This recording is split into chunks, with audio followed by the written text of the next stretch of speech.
Hi అండి, welcome to my channel ma'am the wonder chef. నేను ఈరోజు బిసిబిల్లి బాత్ చేస్తున్నాను.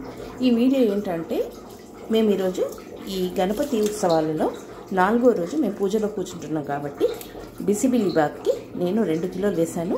సో మన కుక్కర్లో ఉంటుంది కదండి, ఒక్క నిమిషం.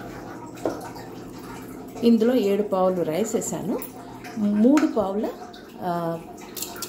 కందిపప్పు వేసాను. బాగా 3 సార్లు కడిగి బాగా నీళ్ళు ఇంత చూడండి, ఇందులో ఎక్కువ నీళ్ళు వేయాలి.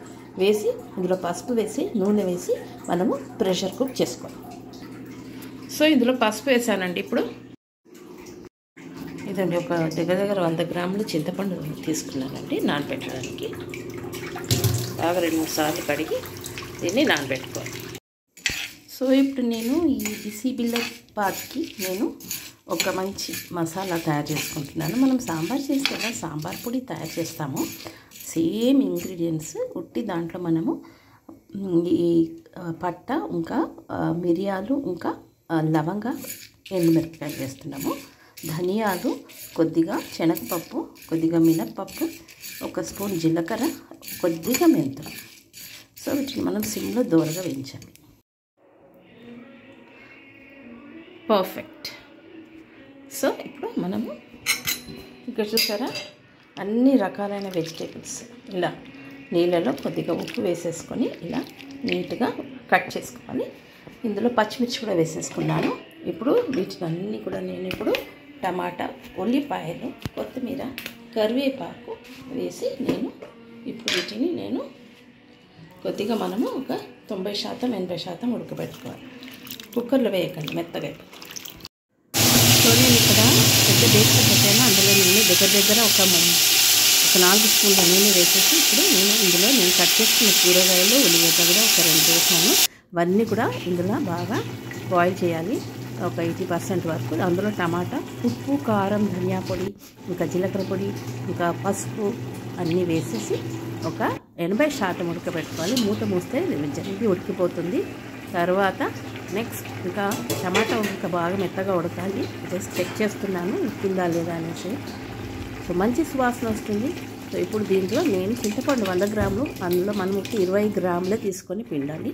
కింద ఫ్రిడ్జ్లో పెట్టేసి మనం ఇక్కడ తయారు చేసుకున్న ఈ బిసిబిల్లి బాత్ పౌడర్ ఇది కూడా బాగా మెత్తటి పౌడర్ దాంట్లో యాడ్ చేసేసి తగినంత నీరు పోసి బాగా ఇందులో మనము మొదటగా ఉడకపెట్టుకున్న ఈ అన్నాన్ని, మెత్తటి అన్నాన్ని కూడా యాడ్ చేసేయాలి.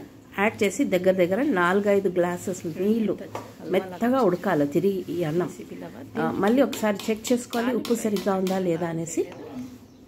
చెక్ చేసుకున్న తర్వాత మనము దీన్ని పోపు పెట్టుకోవాలి. ఈ పోపు పెట్టుకోవడానికి హలో బిసిబిల్లి బాత్ రెడీ అయిపోయిందండి. సూపర్గా వచ్చింది. తాలింపు కాజు, పల్లీలు, ఆవాలు, జీలకర్ర, ఇంగువ, ఎండుమిరపకాయలు వేసి కొద్దిగా కారం వేసాను, పైన గార్నిష్ చేశాను. చూడండి ఇంత సూపర్గా నచ్చిందా?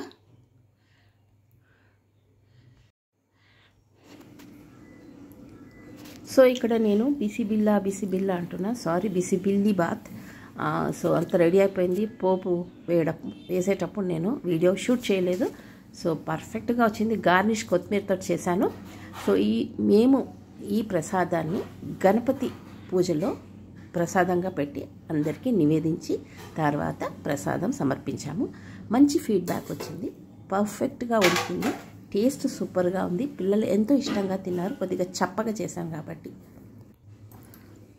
సో పిల్లలు కూడా ఎంతో ఇష్టంగా తిన్నారు. అందరు ఎంతో మంచి గుడ్ ఫీడ్బ్యాక్, పాజిటివ్ ఫీడ్బ్యాక్ ఇచ్చారు. దీన్ని వీడియో షూట్ చేయమని చెప్పారు. సో వాళ్ళ కోసం వెంటనే ఈ వీడియో షూట్ చేశాను. సో మీకు నచ్చితే మీ పిల్లలకి మీరు మీ ఇంట్లో సాయంత్రం పిల్లలు స్కూల్ నుండి వచ్చాక కూడా ఇది టిఫిన్గా చేసి ఇవ్వండి. ఎంతో హెల్దీ అనమాట. అన్ని వెజిటేబుల్స్ దీంట్లో యాడ్ చేసాం కాబట్టి. So please subscribe to my channel for more videos. Take care and bye.